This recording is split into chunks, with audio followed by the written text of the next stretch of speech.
You always blame me, but do you dare to face the truth? This curse doesn't come from me. It comes from your own hearts.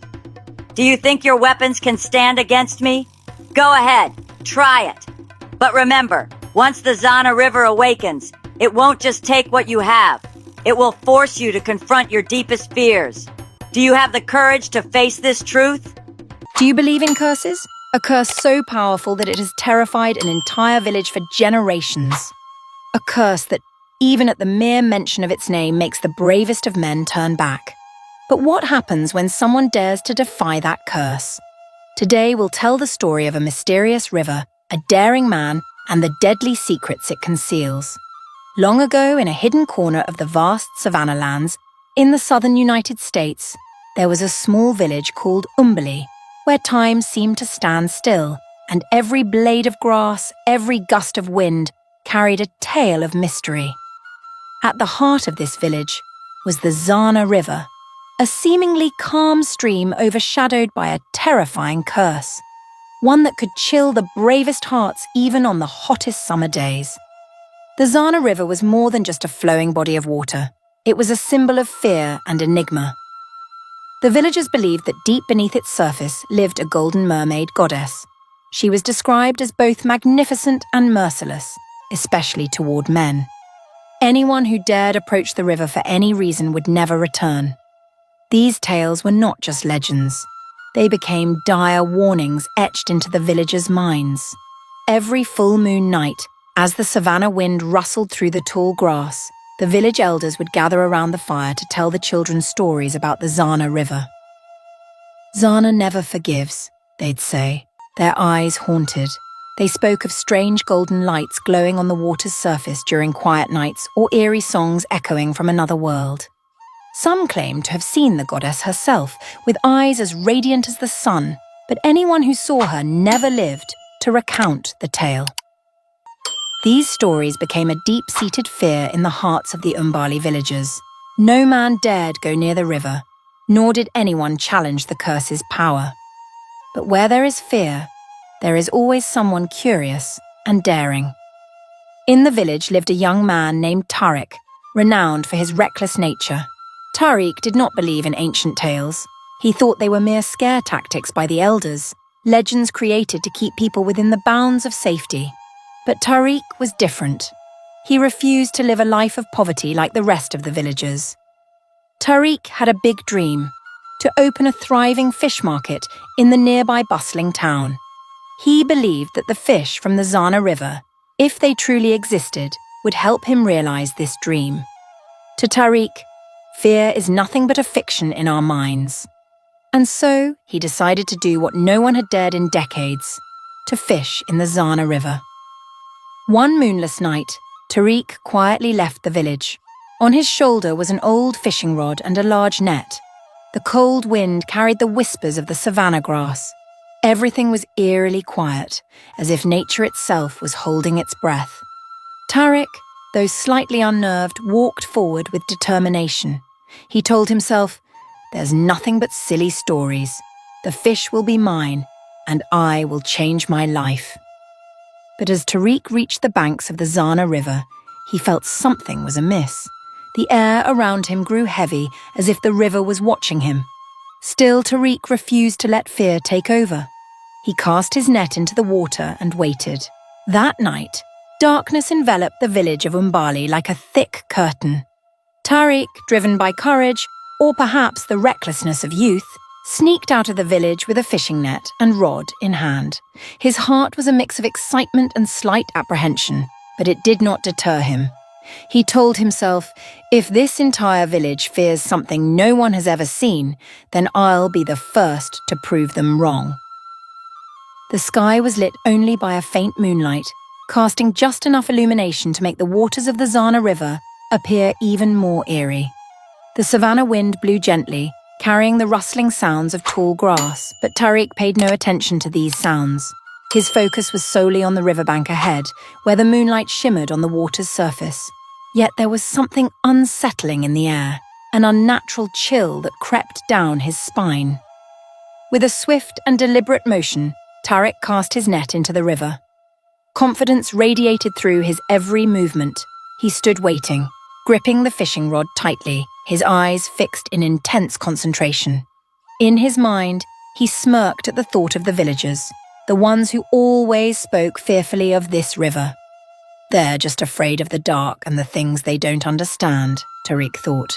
There's no goddess, no curse here. It's just a river full of big fish waiting for me to catch them. But just then, the line in Tariq's hand jerked violently. At first, he thought he had gotten lucky and hooked a large fish, but the pull was stronger than he had anticipated. The net grew heavier, and Tariq's hands trembled as he used all his strength to reel it in. Cold sweat began trickling down his forehead, despite the night's chill. The pull from below grew increasingly powerful, as if it wasn't just a fish, but the entire river itself resisting him. Suddenly, the surface of the water burst into light. A brilliant golden glow radiated from beneath the depths, so bright that Tariq had to squint. His heart pounded wildly as a wave of dread washed over him. Still, his hands refused to stop pulling the net, even though part of his mind screamed at him to drop everything and run back to the village. Finally, Tariq managed to drag the net onto the riverbank, and before him emerged a strange figure. It was not a fish, nor was it any creature he had ever seen before. It was a golden mermaid, her long hair shimmering like sunlight and her skin glistening like pearls. She lay motionless in the net, her eyes closed, and her beauty held Tariq in a trance. In that moment, he forgot all fear, all the warnings of the villagers. He stepped closer, his hands trembling, and reached out to touch the golden scales on her body. But the instant Tariq's fingers brushed against her, the mermaid's eyes snapped open. Those eyes, radiant and fathomless, stared straight into his, as if piercing through to his very soul. They were not merely the eyes of a creature. They were the eyes of a goddess. Before Tariq could react, the mermaid suddenly raised her hand and grabbed his wrist. Her strength was incredible. It felt as though she commanded the power of the entire ocean. With a swift motion, she pulled him toward the river. Tariq struggled and screamed, but there was no one around to hear him. Both plunged into the water, icy waves engulfing Tariq completely. Before losing consciousness, he saw the golden light surrounding him, forming a magical circle that dragged him into another world. When Tariq opened his eyes, everything before him was blurred and surreal, as if he had stepped into another world. Soft blue light shimmered on the wet stone walls, and the air carried the salty scent of the sea. He was no longer in the world he once knew. Before him, a figure emerged, and he immediately recognized her. The golden mermaid goddess. Her beauty was undiminished, made even more mystical. Her golden hair glowed in the dim light, and the scales on her body sparkled like tiny diamonds. But it was her eyes that truly terrified Tariq. They were not just cold. They seemed to pierce into his soul, leaving him feeling small and powerless. "At last, after all these years, I have found you," she spoke, her voice echoing like a sound reverberating from the depths of the ocean. Tariq tried to say something, but his throat tightened, his heart pounded in his chest, and all he could do was stare at her, equal parts awestruck and terrified. The mermaid goddess moved closer, her every motion fluid like water. "You will stay here with me forever," she said, a faint smile crossing her lips. But it wasn't a smile of kindness. It was cold and possessive. "You will be my husband." Tariq felt his body freeze. Those words hung over him like a sentence being handed down. "This can't be," he thought. "I must find a way out of here." "No, I can't stay here," Tariq shouted, his voice echoing through the cavern. He fell to his knees, pleading with her to let him go. But the mermaid goddess only laughed softly, her eyes gleaming with absolute authority. "No one leaves here," she said, her voice carrying the weight of fate itself. "From now on, you belong to me." A profound despair washed over Tariq, but deep within, he knew he could not accept this fate. "I have to find a way to escape," he thought. his hands clenching into fists. Time in the cavern seemed to move at an agonizingly slow pace. There was no sunlight, no sound, except the faint dripping of water from the rocks. The mermaid goddess was always there, a constant presence, like a shadow he could never escape. She was neither violent nor cruel, but her absolute control made Tariq feel like he was losing his humanity. Each night she lay beside Tariq, not with tenderness, but with an imposing force. She told him stories of the Zana River, how it was not merely a body of water but a gateway between worlds. Zana is both a source of life and a force of destruction, she said, her gaze distant. Those who fail to understand this pay the price. Though imprisoned, Tariq refused to let despair consume him. Whenever the mermaid goddess left, perhaps to tend to the river or for reasons he couldn't comprehend, Tariq spent his time studying the cavern. He observed every detail, from the faint rays of light streaming through cracks in the rock to the flow of water trickling out. He realized that the Zana River was not merely cursed. It held powers even the mermaid goddess could not fully control. If I can find a way to harness this river, Tariq thought, I can escape this place. Tariq's thoughts often turned to Umbali, the village he had left behind. Though he knew returning would not be easy, he believed his destiny could not end here. Freedom is something I must seize for myself, Tariq resolved, his eyes burning with determination. The long days of darkness only strengthened his resolve. He didn't know how he would escape, but he swore he would not give up. The Zana River had drawn him in, but it would also be the path that led him out. Tariq felt every second in the damp cavern stretch into what seemed like centuries. The cold, unchanging stone walls and the dim golden glow never shifted. But one day, an unexpected opportunity arose. The mermaid goddess who had imprisoned him had to leave to fulfill a mysterious task related to the Zana River. Before departing, she turned back to Tariq with a smile that sent chills down his spine. Don't try to escape. You'll never get away from me. But she didn't know that Tariq had long prepared for this moment. As her figure disappeared into the water, Tariq immediately bolted toward the exit. The icy water surrounded him, but his desire for freedom burned hotter than ever. He swam to the surface, his breaths coming in desperate gasps. Breaking through the river's surface, the faint moonlight greeted him, but he didn't stop. Tariq pushed his exhausted body toward the village of Umbali. When Tariq appeared at the village entrance, his haggard appearance left everyone stunned. It's Tariq! He's alive! Villagers gathered around him, their faces a mixture of shock and curiosity. The elders whispered among themselves, no one has ever returned from the Zana River. How could this be? Despite his exhaustion, Tariq began to recount his story. He spoke of the golden mermaid goddess, his captivity, and the river's terrifying secrets. His voice trembled as he described her cold, piercing eyes and the endless nights without escape. She is not human, Tariq said, his eyes blazing with haunted intensity. She's something ancient and powerful, and she never gives up on what she wants. The villagers listened, shivering with unease but also harboring skepticism. If the river is so cursed, how are you still alive? Someone asked. Tariq had no answer, for even he didn't know why he had been able to escape. After hearing Tariq's account, the villagers became even more determined to avoid the Zana River. They didn't just fear it. They felt as though the river was watching, waiting.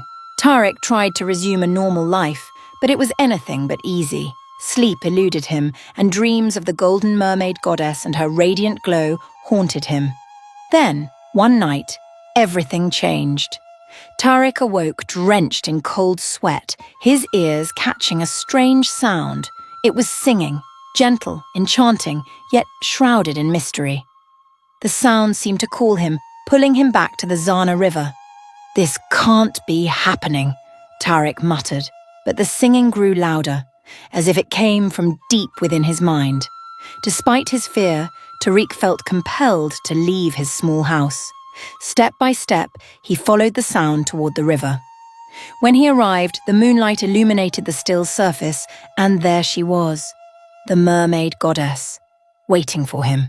But this time, she was not alone. The mermaid goddess stood in the middle of the river, her golden hair shimmering like the first rays of dawn.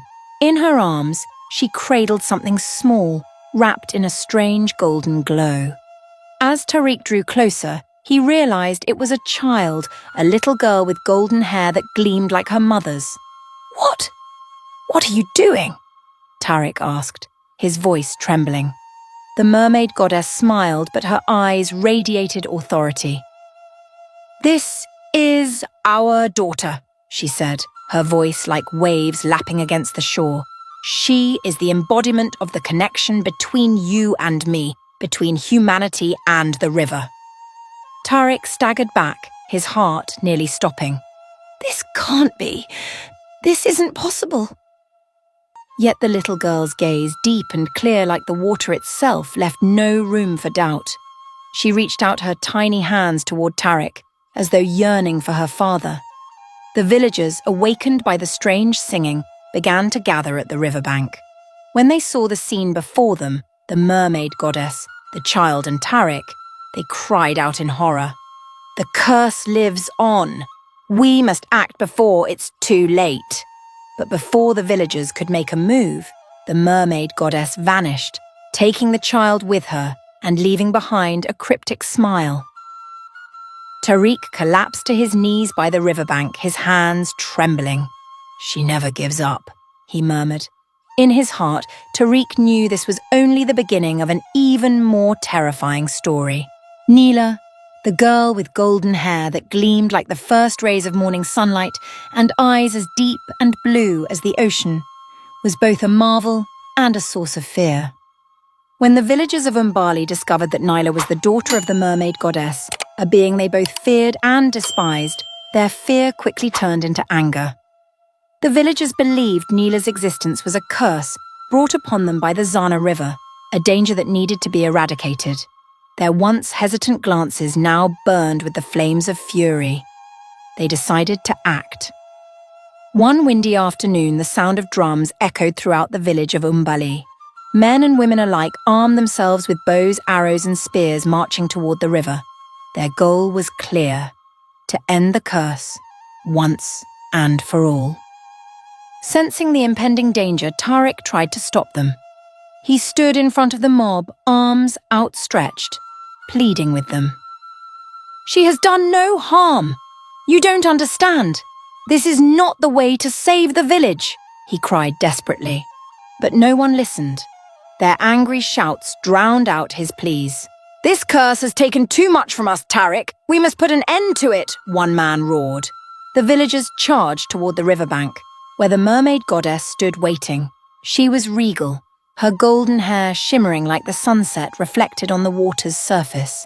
She held Nyla in her arms, gazing at the villagers with a mixture of sorrow and pride. "Do you truly think you can defy the power of the river?"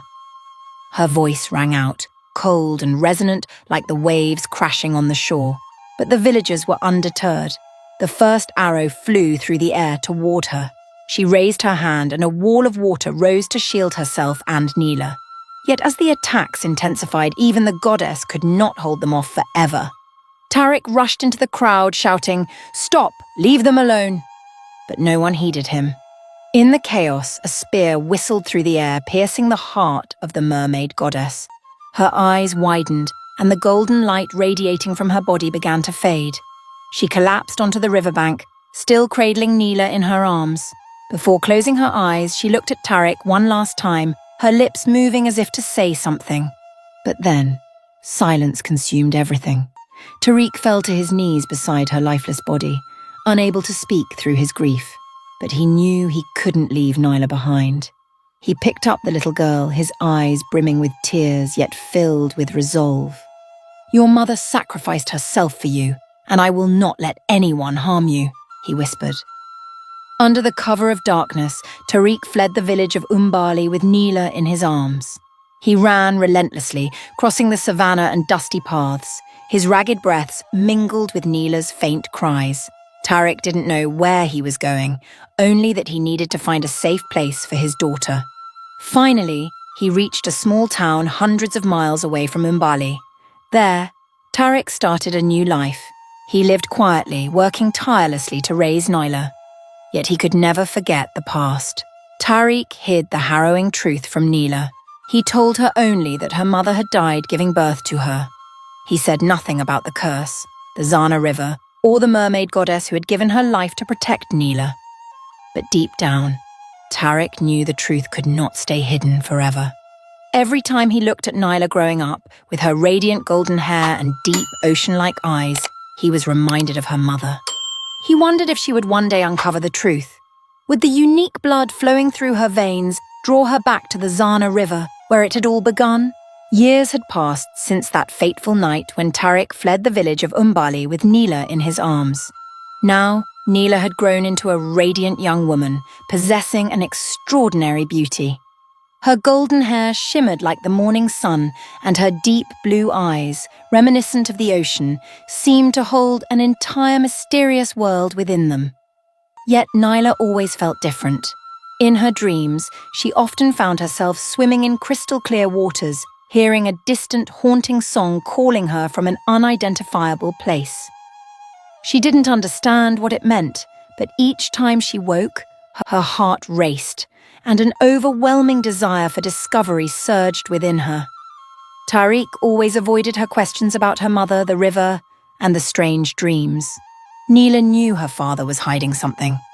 One afternoon, as the sun began its descent toward the horizon, painting the sky and savanna grasses with vibrant shades of orange, Nyla decided to take a walk through the fields near their home. A gentle breeze carried the soothing rustle of the tall grass, but amidst the quiet, a strange song filled the air. The sound was soft yet enchanting, as though it came from the very heart of the river. It was unlike anything Nyla had ever heard, beautiful yet tinged with an eerie sorrow. She stopped in her tracks, her wide eyes reflecting the allure of the melody. It felt as if the song was calling her name. Unable to resist, she followed the sound, pushing through the tall grass until she came upon a great river. The water mirrored the sunset, sparkling like crystals. It was no ordinary river. It was breathtakingly beautiful, yet carried an unshakable sense of foreboding. Nyla knelt by the riverbank, her trembling hand reaching toward the water. The moment her fingertips touched the surface, her body trembled with an unfamiliar sensation. The water began to ripple, and a golden light erupted from the depths, enveloping her. Before she could comprehend what was happening, Nyla felt her body transform. She looked down at her hands. They were no longer the same. Her skin now shimmered with golden light, and her legs had vanished, replaced by a magnificent glistening fishtail, just like in her dreams. Horrified, Nyla let out a scream, but the sound that emerged was melodic, like a song resonating through the air. Scrambling out of the river, she tried to steady herself as she returned to the shore. Droplets fell from her body, glinting like liquid gold. Staring at her reflection, Nyla was consumed by fear and confusion. "What am I?" she whispered to herself. "What is happening to me?" Nyla ran home, tears streaming down her face. Tariq, who had spent years trying to shield her from the past, immediately sensed that something was wrong. "Nyla, what's happened?" he asked, his trembling hands gripping her shoulders. I touched the river," she said, her voice shaking. "And I'm not human. I turned into something else." Tariq froze. He had known this moment would come, but never imagined it would arrive so soon. He sighed deeply, his eyes reddening as he struggled to hold back tears. Finally, he guided Nyla to sit down and looked at her with a sorrowful gaze. "You are not just human," Tariq said, his voice hoarse. "You carry the blood of the Zana River." Nyla stared at her father, her eyes filled with confusion. "The blood of the river? What are you saying? What does the river have to do with me?" Tariq swallowed hard, searching for the right words to explain. "You are the daughter of your mother, the mermaid goddess of the Zana River. She wasn't human, and you have inherited her power." Nyla stepped back, trying to process her father's words. It felt as though her world was crumbling. Why hadn't she known this? Why hadn't her father told her? If she wasn't human, then what was she? Questions swirled through her mind, leaving her breathless. Tariq placed a hand on her shoulder, his eyes pleading. I only wanted to protect you, Nyla. Your mother gave her life so that you could be safe. I didn't want you to suffer the way she did. But within Nyla, the questions wouldn't stop. She didn't know what lay ahead, but she knew she couldn't avoid the truth forever. The song of the river, the power within her. It all beckoned her to return to where it all began. When the villagers of Umbali discovered the truth about Nyla, the beautiful young girl with radiant golden hair and eyes as deep as the ocean, they were overcome with fear that quickly turned into fury. To them, Nyla was not just a human being. She was a living symbol of the curse they had loathed for generations. She is the bearer of calamity, a voice cried out among the crowd. It's her bloodline that has cost us so many lives. If we don't act now, disaster will strike again. The words ignited a spark, fueling the simmering anger that was ready to erupt. The entire village gathered in the square, their chatter mingling with the pounding of drums, creating an oppressive atmosphere. We must end this now, once and for all, someone shouted, raising a spear high into the air. Nyla, standing in the middle of the angry mob, desperately tried to explain. I haven't hurt anyone. I'm not your enemy. Her voice trembled, and her eyes were filled with earnestness, but no one listened. To them, she was not just a person. She was the descendant of the mermaid goddess who had sown fear in their hearts for generations. Tariq, Nyla's devoted father, pushed through the crowd and stood in front of his daughter, spreading his arms to shield her. Listen to me, he shouted. She's not your enemy. She's just an innocent girl. But his voice was drowned out by the mob's enraged cries. A man stepped forward, his eyes cold as steel. What about her mother?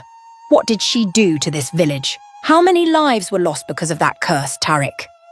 Your daughter is the embodiment of that calamity, and if you won't deal with her, we will. Tariq couldn't stop them. The villagers surged toward the river, armed with weapons and blazing with hatred. From beneath the water, creatures the villagers had only heard of in legends began to emerge. Merfolk with glowing eyes and bodies shimmering like liquid silver. They would not stand idly by as the descendant of their goddess was attacked. A battle between two worlds erupted. The villagers' spears tore through the air toward the merfolk. The river began to churn violently, as though the water itself had been provoked to anger.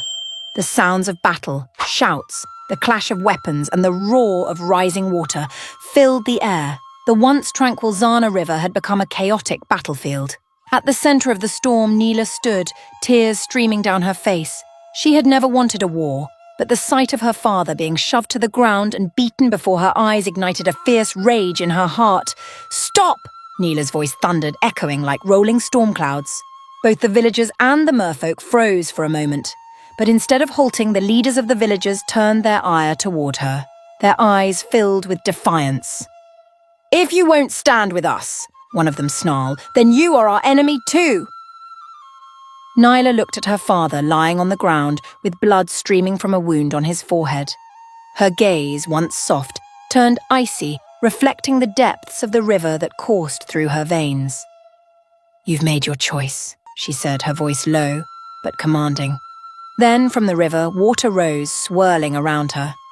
The fury of the goddess's blood within her was unleashed. Massive waves rose like walls and crashed onto the riverbanks, sweeping away the villagers' weapons.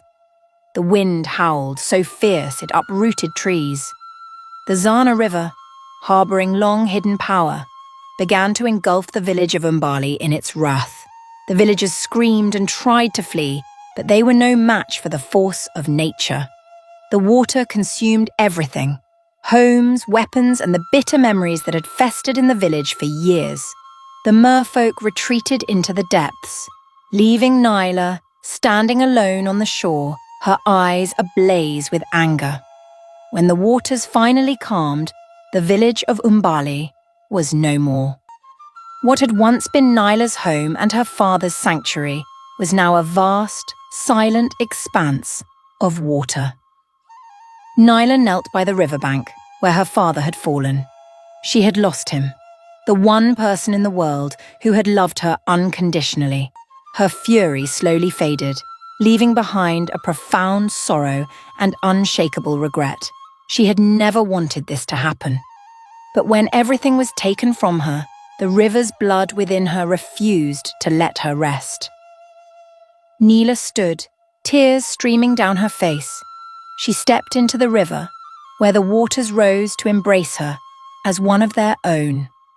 "I belong to you," she whispered, her voice heavy with grief. "This river is my home, forever." Nyla disappeared beneath the clear blue water, leaving behind a story that would be told for generations. They say the Zana River still flows, but it is not the same.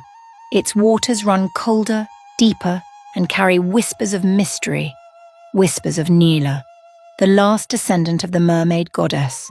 Since the fateful day when the Zana River split into two streams, one crimson red and the other crystal blue, it was never the same again.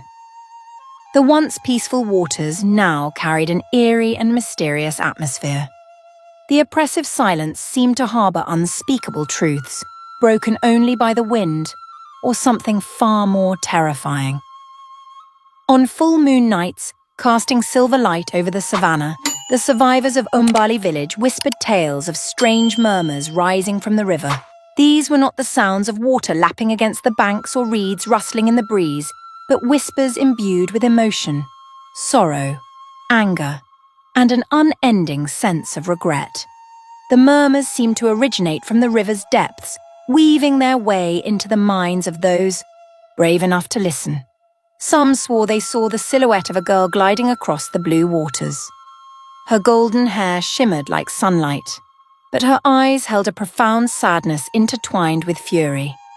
Others recounted dreams where they saw Nyla standing between the two streams, arms outstretched as if beckoning someone to come closer. The villagers uttered Nyla's name with a mix of reverence and terror. To them, her spirit had not found rest, but remained bound to the river, a ghostly reminder of their collective guilt. Not everyone believed the stories. Khalid, a young man brimming with curiosity and defiance, scoffed at the warnings. To him, Nyla's tale was nothing more than baseless superstition spun by a village paralyzed by fear. "She isn't real," Khalid assured himself on a fateful night when his curiosity became too overwhelming to ignore. "I'll prove them all wrong." Under the pale moonlight, Khalid ventured toward the Zana River. The cold air carried the earthy scent of damp soil, mixed with a faint metallic tang, shrouding the scene in mystery. Standing at the riverbank, he gazed down at the two streams, one crimson red like fresh blood, the other crystal blue like the endless sky. For a moment, he hesitated. The murmurs seemed louder, more distinct, almost like a warning. But Khalid was not one to be easily deterred. With a smirk, he bent down and reached toward the red stream. The water was cold, colder than ice, so cold it felt like it froze his very soul. And then, the night erupted. A piercing scream tore through the silence, echoing across the village like a death knell. It wasn't a cry of pain, but one of sheer, unrelenting terror. Lights flickered on in the houses as villagers rushed outside, their hearts pounding with dread. But when they arrived at the riverbank, they were met with an eerie stillness. The next morning, Khalid's hat was discovered on the muddy shore, soaked and caked with dirt. But Khalid himself was nowhere to be found. He had vanished without a trace. Khalid's disappearance plunged the village into panic. The whispers about Nyla became even more haunting. "She took him," some murmured with wide, frightened eyes. Others could only shake their heads, their faces pale. "She's angry. We've awakened her." The villagers no longer doubted Nyla's existence. Her spirit seemed unbound by the barriers of life and death. She lingered, watching, waiting, a chilling reminder that some forces cannot be forgotten or ignored. The story of Khalid spread through the village of Umbali like an unquenchable fire, igniting profound fear in everyone's hearts. The shadow of the Zana River seemed to seep into every corner, keeping people indoors as soon as night fell. Yet, amidst the village's collective dread, one woman rose to challenge the darkness. Amara, an elderly woman once close to Tariq's family, knew she couldn't allow the terror to continue haunting her people. Amara was no stranger to the Zana River. She had witnessed the tragedies it wrought, but also understood that fear and hatred had clouded the villagers' judgment. Deep within her heart lay a secret buried for too long, a truth that Tariq himself had left behind before his death. It wasn't a tale of curses, but a single instruction, the only path to bring peace to Nyla's soul and free the river from its shadow. On a full moon night, Amara gathered the villagers in the square. Her voice, though aged and frail, rang out with strength, shattering the heavy silence. "I have been silent for too long," she declared, her eyes shining with determination. "But now it is time to face the truth." The villagers fell silent, watching Amara with a mix of curiosity and doubt. In her hands was an old parchment, which she revealed to be Tariq's final legacy. Slowly she unrolled it, revealing words written in Tariq's trembling hand during his final days. "The one who carries the river's blood," Amara read aloud, her voice quivering, "can only find rest when the two streams are united and the living confront the truth." Her words struck the villagers like a bolt of lightning. The two streams, one red like blood, the other blue like hope, had divided the river since that fateful battle. But how could they be united? And, more importantly, who among their Shom had the courage to face the river's centre, the place where the streams met? Amara continued, her voice lowering as though she could feel the weight of her words. Tariq wrote that uniting the streams isn't just a ritual, it requires a sacrifice. The one who steps into the river's centre must confront their greatest fear. It is a perilous task, one that may demand the ultimate price. A heavy silence enveloped the square. No one dared speak. Every gaze turned toward the distant Zana River, where the two streams continued to flow, a vivid symbol of tragedy and hope. A young man, his voice trembling, broke the silence. "Who will do it? Who among us has the courage to face the truth and free Nyla?" Amara looked around the crowd, her gaze filled with resolve and sorrow. "I cannot decide for you," she said, "but I know this. If we do nothing, we will remain cursed by our own hatred and fear." In the distance, the river's whispers seemed to grow louder, echoing through the night. Would anyone dare to step into the river and confront the darkness? Or would the village of Umbali remain trapped in regret and fear forever? In the suffocating silence of the full moon night, a resolute figure stepped forward, amidst the trembling crowd paralyzed by fear. Malik, a young man revered by the village for his compassion and bravery, volunteered to undertake the perilous task no one else dared to face. In his eyes lay not just determination, but an unshakable belief. Malik did not see the Zana River as a curse, but as a mirror reflecting the deep divisions and failings within the human heart. Before setting out, Malik stood quietly by the riverbank, his gaze fixed on the red and blue waters churning separately like two opposing souls. He closed his eyes, his hands clenched tightly as though holding on to a final hope. "Nyla," he murmured, his warm voice resonating in the still night. "If you are still here, guide me. I have not come to judge, but to bring freedom. I won't let you remain alone between two worlds." Malik stepped into the river, each step a trial that challenged his fear. The red waters were icy, swirling as if invisible hands tried to pull him under. But the blue waters were gentler, enveloping him in warmth, as if encouraging him to keep going. When he reached the center where the two currents met, a sudden vortex surged around him, a furious storm of nature's wrath. In the eye of the storm, Malik opened his eyes and saw Nyla. She stood there, her golden hair gleaming like sunlight through the mist, her deep eyes now filled with tears. Gone was the anger, replaced by a sorrow etched deeply over time. "Are you not afraid of me?" she asked. her voice echoing like a call from the depths of the ocean. "I am not afraid of you," Malik replied, his voice warm yet firm. "I am not here to fight you, but to help you find yourself, to bring you back to where you belong." Nyla nodded silently, her tears falling and merging with the river. In that moment, her body began to dissolve into radiant golden light, blending into the waters around her. The two streams, red and blue, slowly intertwined, swirling into a single, unified river, pure and shimmering like stars under the moonlight. Exhausted but unwavering, Malik walked slowly back to the shore. He turned to look at the river, no longer a symbol of a curse, but a living testament to forgiveness and harmony.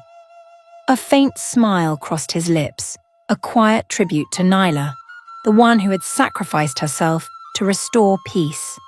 From that day forward, the Zana River was no longer a source of fear, but a symbol of redemption and compassion.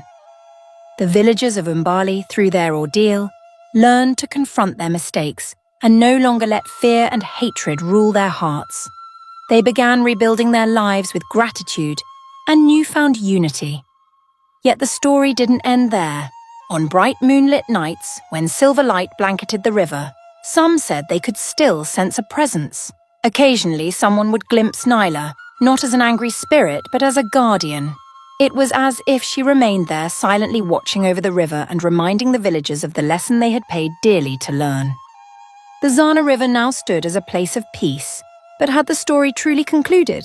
Or was it merely the beginning of another journey, where souls from two worlds continued their search for harmony? The answer perhaps drifts somewhere in the quiet waves. And so the story of the Zana River ends with a somber silence. After the fateful battle, the river was never the same. It split into two streams, one crimson red, like the blood of loss and sorrow, and the other crystal blue, symbolizing peace and a hope that was never fully realized. These two streams, forever unmixed, stand as a poignant reminder of Nyla, the girl who carried the legacy of two worlds and the indelible mark she left on this land. The people of Umbali fought not for justice, but out of deep-seated fear. They didn't try to understand Nyla. Instead, they chose destruction. The curse of the river didn't stem from Nyla or the mermaid goddess, but from humanity's own hatred and ignorance. And it was this that led to the village's demise. The red stream flows as a warning. If we let fear and prejudice guide our actions, we will only face destruction.